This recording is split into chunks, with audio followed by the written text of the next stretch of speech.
നിന്റെ കൊച്ചപ്പൻ ഗിൽബർട്ടിന് വാടകയ്ക്ക് കൊടുത്ത വീടായത്. അവൻ്റെ ശല്യം ഒഴിവായല്ലോ എന്ന് കരുതി സമാധാനിച്ചിരിക്കുമ്പോഴാണ് ഒരൊറ്റ ആഴ്ചക്കെന്ന് പറഞ്ഞ് നീ ഒരുത്തൻ കയറി വന്നത്. നീ മാറിയില്ലെന്ന് മാത്രമല്ല, പുറകെ 3 വേറെയും. ഒരുത്തൻ വന്ന് എൻ്റെ പേപ്പർ വായന നിർത്തി. ഇപ്പം ചായ കുടി. ഇന്നലെ വന്ന് കയറിയ ആ തടിയൻ ഈ വീട് തകർക്കും. അത് ഞാൻ സമ്മതിക്കില്ല. മര്യാദയ്ക്ക് പൊട്ടിച്ച ക്ലോസറ്റ് മാറ്റിവെച്ചോ, അല്ലെങ്കിൽ നിന്നെയൊക്കെ ഇറക്കുന്ന കാര്യം എനിക്ക് ബാപ്റ്റിസ്റ്റിനോട് പറയേണ്ടി വരും. ബാപ്റ്റിസ്റ്റ്. ഇപ്പൊ നീ ചെല്ലേ.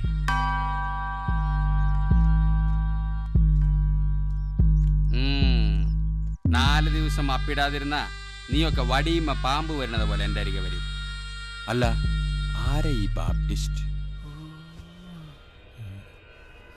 നിനക്കറിയോ അയാളെ?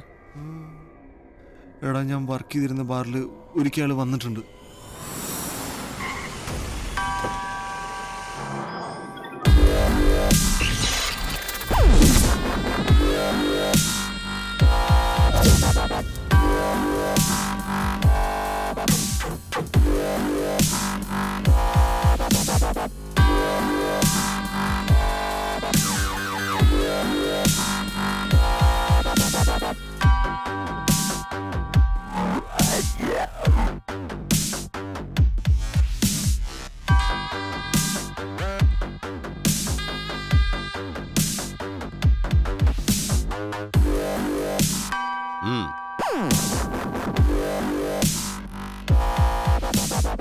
Keep the change.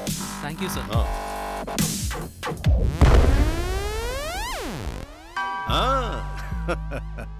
100, 500, 1000, 1500. അത് ചിലപ്പോൾ അടിച്ചിട്ടുണ്ടാവും. ഈ ചങ്ങായി ആരാ?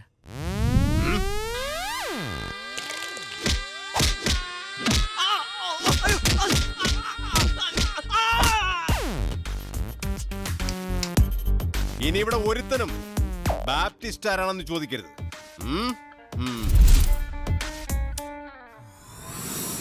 ഇനി ഞാൻ ക്ലോസറ്റ് പൊട്ടിച്ചേക്കാനുള്ള ബാപ്റ്റിസ്റ്റിനോട് പറഞ്ഞു കൊടുക്കൂ. അത് ഓൾറെഡി പറഞ്ഞു കൊടുത്തിട്ടുണ്ടെന്നാണ് എൻ്റെ വിശ്വാസം. ഓമനക്കുട്ടാ, നീ നിന്റെ വീട്ടിലേക്ക് തിരിച്ചു പോകുന്നതാണ് നല്ലതെന്നാ എൻ്റെ അഭിപ്രായം. ഞാനില്ല, ആ വീട്ടിലേക്ക് പോണേക്കാ നല്ലത്. ചാവുന്ന ഓമനക്കുട്ട, നീ അബദ്ധമൊന്നും കാണിക്കല്ലേ. അബദ്ധോ? എടാ, ഞാൻ അടുക്കള വരെ പോവാ, വിശക്കണു. നീ എന്തൊക്കെയാ അങ്ങനെടാ? തുളസി എന്ന് പറയുമ്പോഴത്തേനും ഓടി വരണല്ലോ അയാള്. എടാ, ബാപ്റ്റിസ്റ്റ് ആള് പ്രശ്നക്കാരനായി എന്ന് വെച്ചാൽ ഈ ഊള കേസൊന്നും പിടിക്കില്ല. പിന്നെന്ത് മറ്റേനാണ് നീയൊക്കെ അയാൾ പറഞ്ഞാണ് മറ്റേ കെട്ടിയെടുക്കുന്നൊക്കെ പറഞ്ഞത്? മനുഷ്യന്റെ ഉള്ള ജീവനങ്ങ് പോയി. എടാ, ഞാൻ അങ്ങനെയെങ്കിലും അവൻ തിരിച്ചു പോട്ടെ എന്ന് വിചാരിച്ചു പറഞ്ഞാണ്. തിരിച്ചു പോട്ടേന്ന്? അയ്യേ, പൊന്മുട്ടിടുന്ന താറാവാണ്, അങ്ങനെയൊന്നും കൊല്ലാൻ പറ്റൂല. അതേടാ, അവനിട്ട് ആദ്യത്തെ മുട്ട എന്ന് പൊട്ടിയത്. നീ വളർത്തിക്കോടാ. നമ്മുടെ കൂടെ വന്നിട്ട് അവൻ ചെക്കൻ എത്ര ദിവസമായി? 2 ദിവസമായില്ലേ? ഇതുവരെ ആരെങ്കിലും വിളിച്ചാ? ഇല്ലല്ലോ. എനിക്കിപ്പോഴാണ് കാര്യങ്ങളൊക്കെ കിടപ്പ് മനസ്സിലായത്. എടാ, അവൻ ആത്മഹത്യ ചെയ്യേണ്ടവനാണ്. അല്ലെങ്കിൽ നമ്മൾ 3 പേരും മിക്കവാറും ആത്മഹത്യ ചെയ്യേണ്ടി വരും. എടാ, അവൻ ആരാന്ന് നിനക്കൊന്നും അറിയില്ല.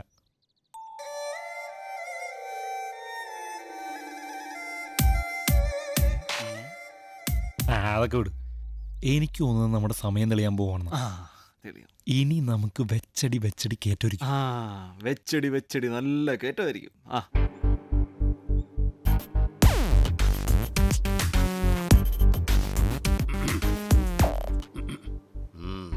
ചോദിക്കുന്ന കാശ് മുഴുവൻ കിട്ടണമെന്ന് അവൻ വാശി പിടിക്കുന്നത് ഒരു അത്യാഗ്രഹമായിട്ടാണ് എനിക്ക് തോന്നുന്നത്. അവന്റെ കയ്യിലിരിക്കുന്ന മുതലിന് അവൻ പറയുന്നതാണ് വില. നമുക്കത് ആവശ്യമായിട്ടല്ലേ? എന്നാലും ആദ്യത്തെ ഡീലാ, കണ്ടിട്ട് അവനാളത്ര വെടിപ്പായിട്ട് തോന്നുന്നില്ല.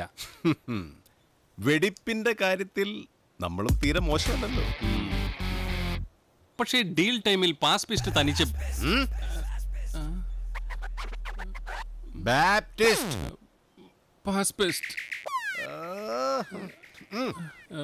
തനിച്ചു വരണമെന്നുള്ള വാശി, അതാ മനസ്സിലാവാത്തത്. അവനും തനിച്ച് തന്നെയല്ലേ വരുന്നത്. ഇങ്ങനത്തെ കച്ചവടത്തിൽ ആദ്യം പരസ്പര വിശ്വാസമാണ് വേണ്ടത്. താൻ ടെൻഷൻ അടിക്കണ്ട. ഞാനിത് ഇന്നും ഇന്നലെ കളിക്കാൻ തുടങ്ങിയതല്ല.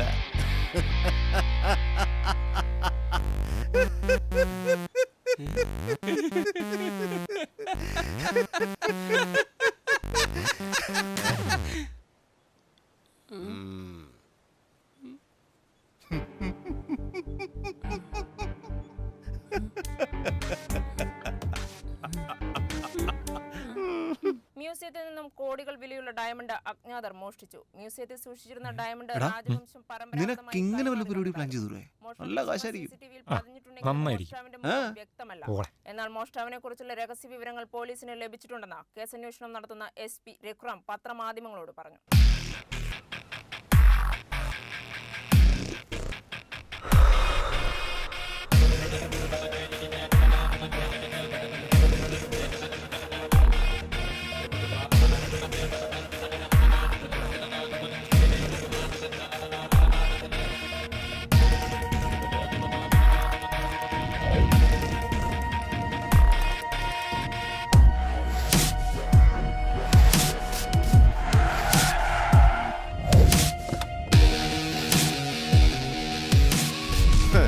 சரி சரி, நான் தனியா வரேன். நீயும் அதை மறந்துடாத. தனியாக தானே வர? தேங்க்ஸ். தேங்க்ஸா? சரி, எந்த இடம்னு சொல்லு. அந்த டைம்ல சொல்றேன். இதை பார் பேப்டிஸ்ட், நான் விசுவாசமாக இருந்தால் ரொம்ப விசுவாசமாக இருப்பேன். என் கூட விளையாடணும்னு நினச்சேன், உன்னை கூட பெருசாக விளையாண்டுருவேன். ஸோ நான் எப்படி இருக்கணும் நீ தான் முடிவு பண்ணணும். கரெக்டு தான். ஆனா முடிவு பண்ற இடத்துல எப்பவுமே நான் தான் இருப்பேன்.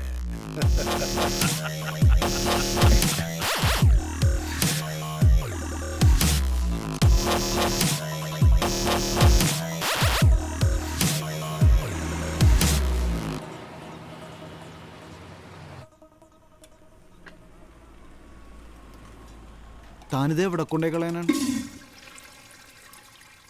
നീ കഴിച്ചോ അമ്മനക്കുട്ട, കോൺഫിഡൻസ് ഉണ്ടായാൽ മതി.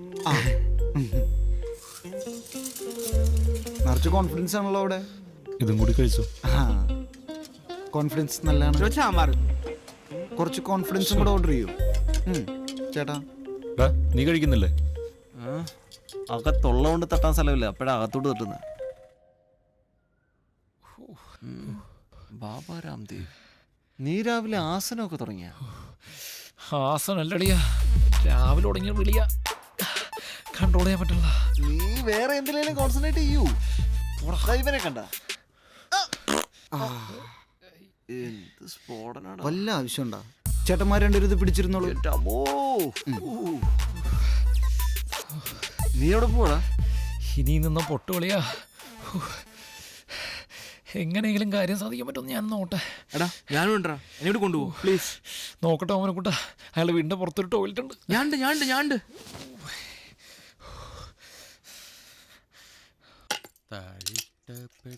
ആദ്യം ഞാൻ കയറുവേ. ആഹാ, അനിയന്മാരെ അപ്പിടാൻ വന്നായിരിക്കും അല്ലേ? എനിക്കറിയായിരുന്നു നിങ്ങൾ വരുന്നേ. അതുകൊണ്ട് ഈ ഗജനാവിന് ഞാനൊരു പൂട്ടങ്ങ് വാങ്ങി. പിന്നെ കണ്ട നസ്രാണികൾക്ക് കാര്യം സാധിക്കാനല്ല ഞാൻ ഈ കക്കൂസ് പണിതത്. മിസ്റ്റർ പിള്ള, അവനെക്കുട്ട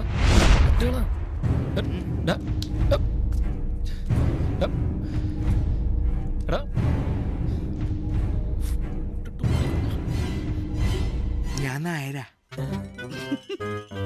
മാർഗം കൂടിയതാവും. ഇവന്മാരെ കാണുന്നില്ലല്ലോ, കഴിഞ്ഞില്ലേ? ആ തടിയൻ ആദ്യം കേട്ടോണ്ടിരുന്നാ മതിയായിരുന്നു, ഇല്ലെങ്കിൽ അതും പൊട്ടിക്കും.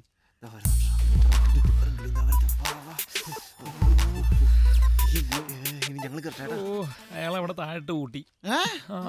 ഇതിനാദ്യം ഞാൻ കൊല്ലും, പിന്നെ അയാളെ കൊല്ലും, എന്നിട്ട് ഞാൻ രണ്ടിടത്തിന് കറി വെച്ചല്ലേ ഞാൻ മാർക്കറ്റിൽ കൊണ്ടുവന്ന് എനിക്ക് എന്തിലും ചെയ്യും. ഇവനെന്താ കാണിക്കണേ? ചെറുപ്പത്തിലെ അമ്മ പറഞ്ഞ സൂത്രമുണ്ട്, മാനം കാണാത്ത കല്ലെടുത്ത് 3 പ്രാവശ്യം വയറ്റത്ത് ഒഴിഞ്ഞാൽ ഒഴിഞ്ഞാല് അപ്പിടാൻ മുട്ടൂല.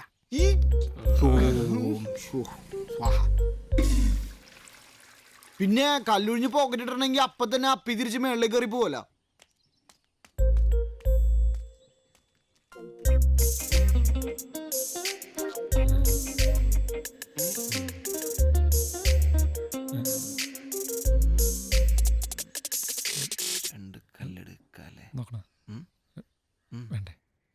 എടാ, ഈ ടോയ്ലറ്റിന്റെ കാര്യത്തിൽ ഒരു തീരുമാനം ഉണ്ടാക്കണം.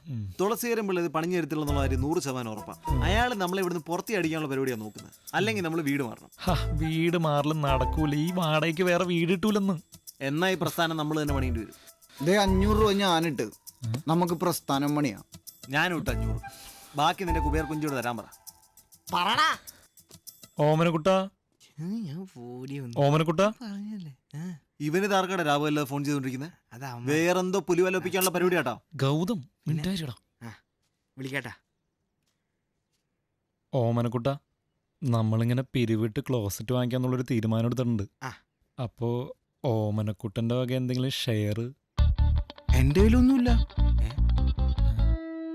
ഗിറ്റാർ ഇവനും മേടിച്ച് കള്ളും മേടിച്ച് കഴിഞ്ഞപ്പോ എൻ്റെ അടുത്തൊന്നുമില്ല. അല്ല അത് കുഴപ്പമില്ല, ആളെ അക്കൗണ്ടിൽ നിന്ന് എടുത്താൽ മതി. അക്കൗണ്ടിലൊന്നുമില്ല. അതൊക്കെ അപ്പൻ ഫ്രീസ് ചെയ്ത് കളഞ്ഞു. ഫ്രീസാ? അധിക ചെലവാന്നാ പറയണ. അപ്പൊ അതിനൊരു തീരുമാനമായി.